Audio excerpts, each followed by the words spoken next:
The barricade came up because, well, we're being serious now. Tonight, Winnipeg's main landfill is closed down again due to blockades. At this point, I haven't made a final decision. Plus, the ousted national chief bides her time. This needs to be resolved, and it needs to be resolved as soon as possible. And finally, the clock is ticking on a Métis residential school claim.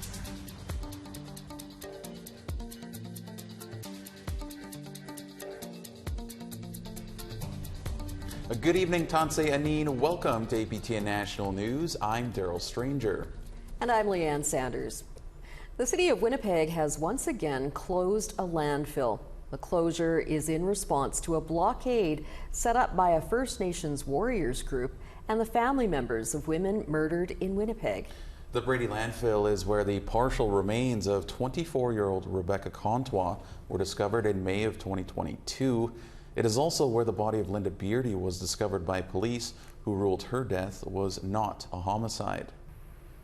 The group is barricading the road to the Brady landfill after the province of Manitoba announced a search for the remains of Morgan Harris, Mercedes Myron, and Buffalo Woman is not feasible.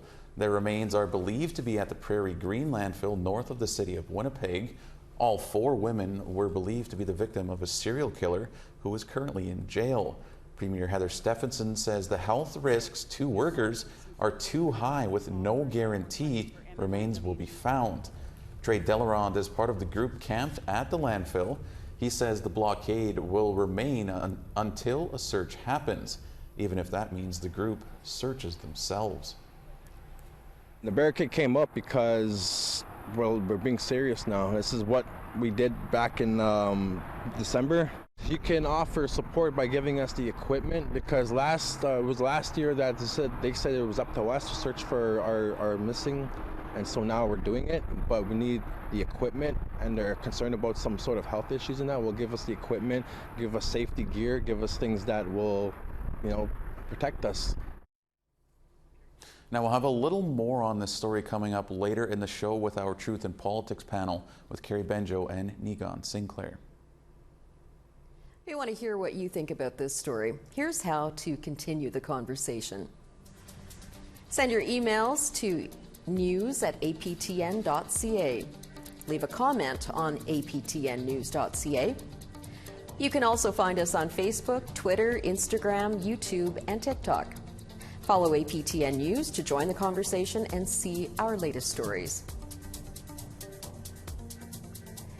First Nations leaders from across the country head to Halifax, Nova Scotia next week. It's for the Assembly of First Nations summer meeting.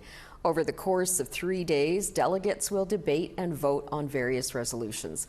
But the meeting comes on the heels of the decision to oust National Chief Roseanne Archibald. APTN's Fraser Needham has more. There are currently 45 resolutions on the agenda, but there will likely be more. One resolution calls on the AFN to challenge the recently introduced federal legislation on Métis self-government. Another calls for an independent inquiry into forced apprehensions of First Nations newborns. And yet another calls for a royal commission on First Nations deaths in police custody. But overshadowing the event will be the recent removal of National Chief Roseanne Archibald. At a virtual meeting on June 28th, chiefs voted to remove her as national leader, based on the findings of an external human resources investigation into alleged harassment of AFN staffers. But Archibald is holding firm, saying the move is a smear campaign based on her efforts to make the AFN more financially accountable. In an online video posted to Facebook on Thursday night, she says she has still not decided whether or not she will attend the assembly in person. At this point, I haven't made a final decision. I'm leaving it open, but I'm waiting. Tonight, we're also sending a memo to the chiefs across Turtle Island, and I want to see what the feedback will be from them on whether I need to go to Halifax and be there in person. The AFN also said it plans to have an interim national chief in place by Sunday. Fraser Needham, APTN National News, Ottawa. 2 Mi'kmaq people have been appointed to the Canadian Senate as independent senators. Both have ties to the Assembly of First Nations. Judy White of Flat Bay, Newfoundland will represent that province. She's a former CEO at the Assembly of First Nations and served as Director General at Indigenous Services Canada. Paul Prosper, a former chief of the Buckingeg Mi'kmaq Nation, will represent Nova Scotia. Prosper is the former Assembly of First Nations regional chief for Newfoundland and Nova Scotia. He has been acting spokesperson for the AFN during the infighting at the organization that has recently led to the ousting of National Chief Roseanne Archibald. The AFN congratulated Prosper today and said he assumed the role as senator on Thursday. Dan Christmas was the first Mi'kmaq senator appointed in 2016 and retired earlier this year. It appears things may be finally moving for survivors of the Isle Cross Residential School in northwest Saskatchewan. They've been waiting years for compensation. Ottawa says it wants to settle its financial liability for the school. All that stands in the way is the Saskatchewan government, which still needs to come to the table. APTN's Fraser Needham has this story. At an event on Parliament Hill last month, Jim DeRocher expressed the sentiments of many who once attended the Catholic-run residential school. And I'm a day school survivor, 10 years. And we need to try and do something. I've got to make a plug for Isle Lacrosse because we need to settle Isle Lacrosse. And those people that are here that can make that happen are here today. The federal government seems to be listening, and Crown Indigenous Relations Minister Mark Miller had this to say last week. The Government of Canada is willing to step up to the plate and settle its portion of the liability with survivors and support their claims against the government of Saskatchewan. But it's work that ideally should be achieved around the negotiating table. These are people that are aging, and they deserve compensation and deserve some closure. But the Isle Lacrosse Residential School is complicated. At different times, it was funded by both Ottawa and the province, operated as a day and boarding school, and was attended largely by Métis students. Lawyer Margaret Waddell says these are just some of the reasons why the school was not included in the 2006 Indian Residential Schools Settlement Agreement. And because Isle Lacrosse was being operated in its for a large period of time by the Saskatchewan government, and the most of the population were Métis. They weren't included on that list, so they fell through the cracks. Waddell's law firm, Waddell Phillips, is in the process of taking over a dormant class action suit on behalf of survivors of the school. Next month, the firm goes before a Saskatchewan judge to seek certification. But as Métis Nation Saskatchewan Vice President Michelle Leclerc points out, time is running out for survivors. This needs to be resolved, and it needs to be resolved as soon as possible. I mean, look, the residential school closed in, I believe it was 1974. 72, 74. So the youngest of the survivors are in their mid to late 50s. So it's and then the oldest survivors are, in their 90s. Both Ottawa and the MNS accuse the Saskatchewan government of dragging its feet and refusing to come to the table. In an emailed statement to APTN News, an official with Saskatchewan Justice said they could not comment because litigation against the government regarding the school is before the courts. Fraser Needham, APTN National News, Ottawa. All right, we do have to step aside for a brief break, but we still have plenty more news still to come. Coming up, our panel is here to weigh in on the landfill search question. Back after this.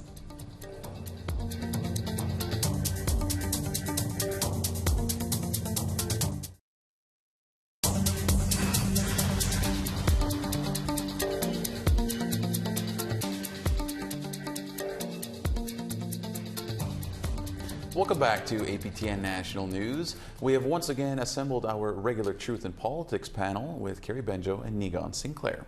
This week, the province of Manitoba and City of Winnipeg have ruled out a landfill search for murdered and missing Indigenous women and girls for various reasons of their own. They joined Savannah Kelly to discuss. Carrie Neegan, thanks again for joining us today. Carrie, we'll go to you first. So there's not going to be a search of the landfills. Is that just a practical move, something the families didn't want to hear, but something that has to be said in spite all of the sentiment? I can't help but think about what recently happened. We had billionaires in a submarine. They were advised not to do it. Searches were like, it's like finding a needle in a haystack. Is not looking for Indigenous women in these landfills a needle in a haystack. I think the priorities the government has set forth are quite clear with that statement. They're not willing to risk their people to look for our people. And that's what I am hearing from this statement. And yeah, it was said, and it's not what the families want to hear. Maybe the government should really take a step back and put themselves in the position of these families. Would they want to hear this news in such a manner?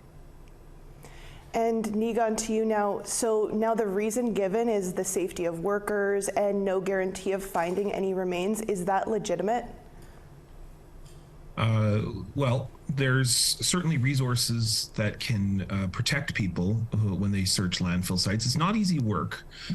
The feasibility study that was published in May says that, but it also says that it's possible. And there was an anthropologist with experience in forensic studies like this. So it's certainly not an issue that's quite acceptable to say things like, oh, there's health and safety concerns. I think Carrie's right. There's very little will on the government to do this.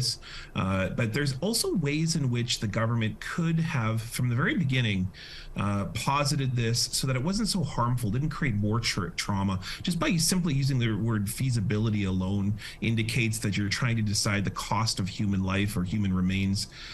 From the very beginning, both the Winnipeg Police and the Manitoba government have bungled this in so many different ways and shown a lack of sensitivity for the families, because I think the families are also realistic.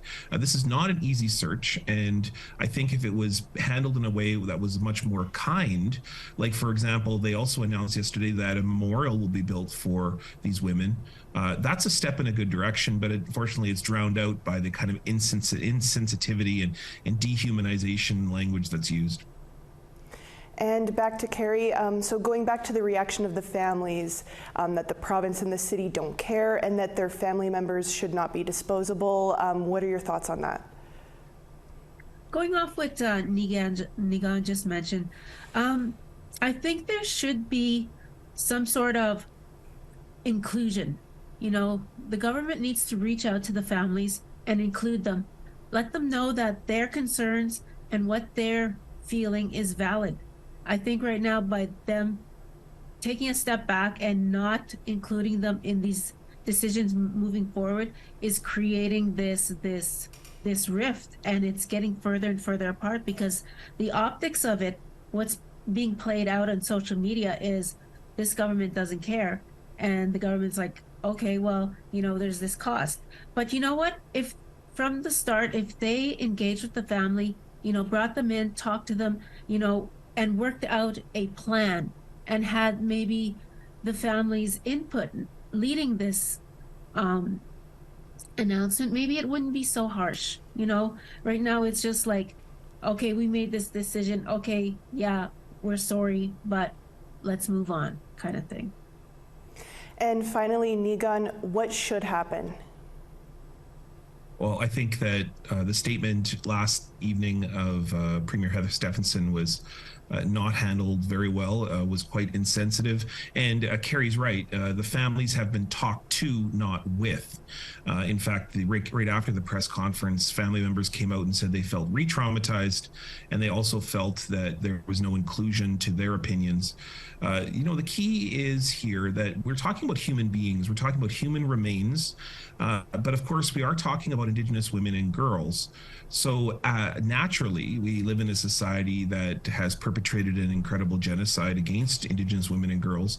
And further adding to that is the lack of politicians. In fact, in many ways, this is the cause of much of this, is the lack of willpower by politicians, by institutions, by leaders in society to deal with this issue seriously, to put all the chips in the middle and commit to the 231 calls for justice of the murdered missing Indigenous women and girls inquiry, beyond just the basic premises of trying. We need to try to search for these human remains of our sisters and our aunties, because they are all of our relatives, not just Indigenous relatives. They are of all of us here in Manitoba. So I'm kind of speechless by the whole past 24 hours of witnessing this, but at the same time, not very surprised, because this is the way Indigenous women and girls are treated all the time.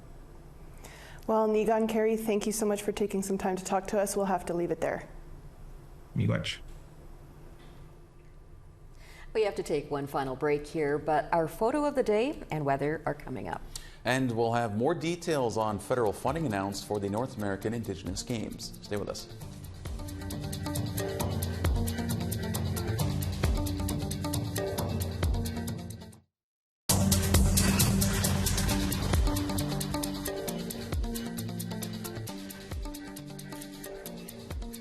Welcome back. Time now for our photo of the day. This pair of twin eagles hanging out along the Skeena River in British Columbia was sent to us by Clarence Jones from the Gitxsan Nation. Thanks for sharing. Send your photos to share@aptn.ca to be featured as our next photo of the day. Now let's take a look at tomorrow's weather forecast.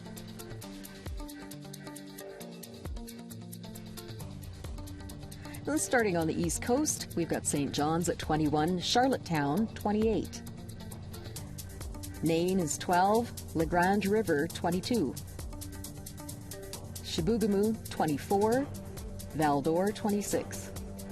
Peterborough is 25, Toronto also 25. Kapuskasing is 16 and cloudy.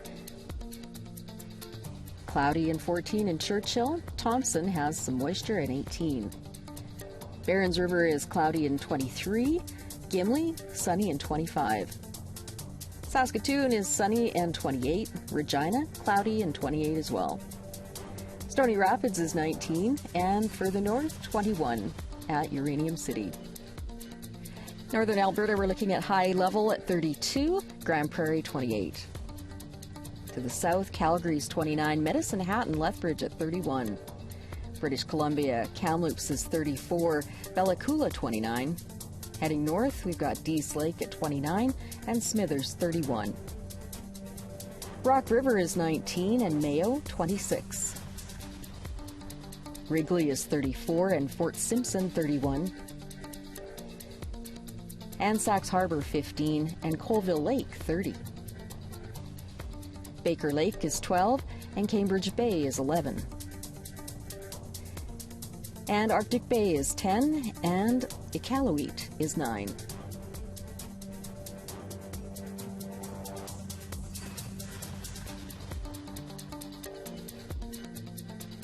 Well, you're really natural on the weather, Leanne. It was a good update, so thanks for that. The federal government recently announced more than $9 million in funding for the upcoming North American Indigenous Games in Halifax, Nova Scotia.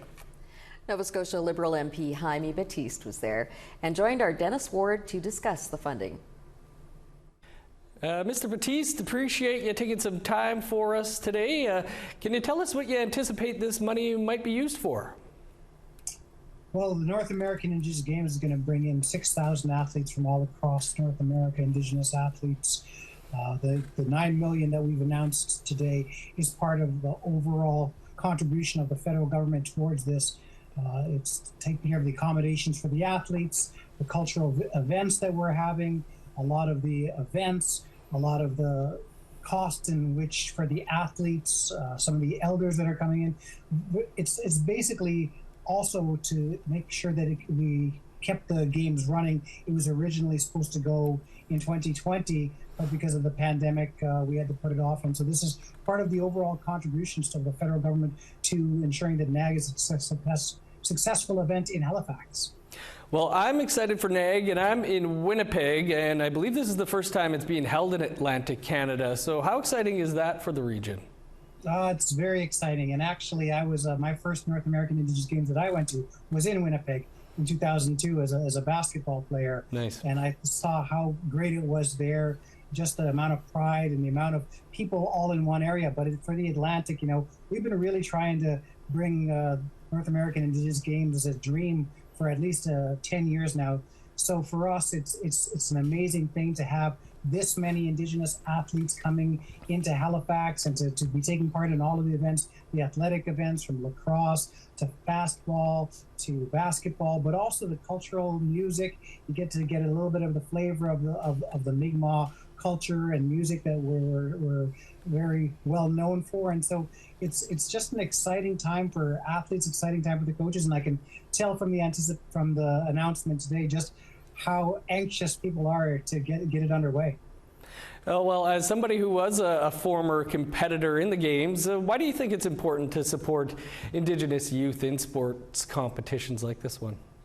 Well, I think that we've seen, this is part of the Truth and Reconciliation calls to action. Four of the calls to action, 87 to 91, are all talking about Indigenous sports. And I think Willie Littlechild was really influential in that part, and just saying, when we're teaching sports, you learn so much about teamwork, you learn so much about who you are, you learn so much about overcoming adversity.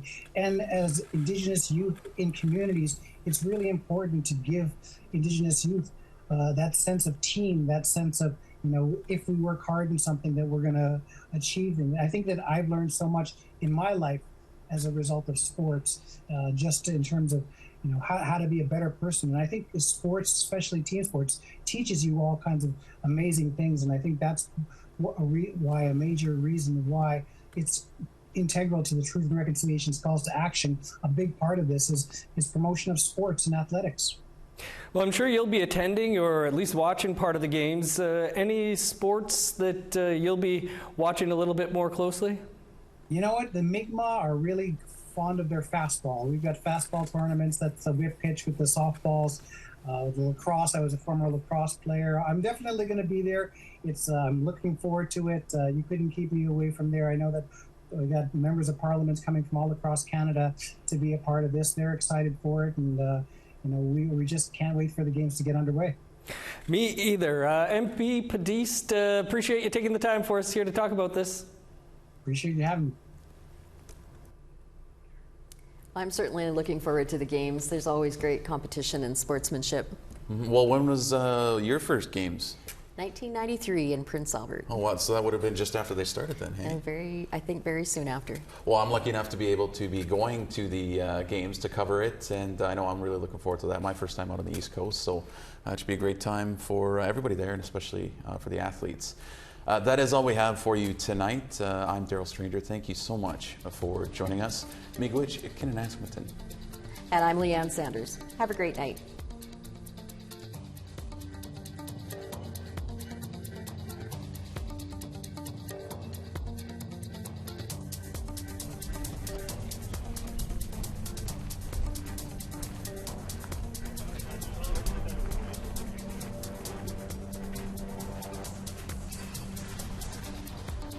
Boy.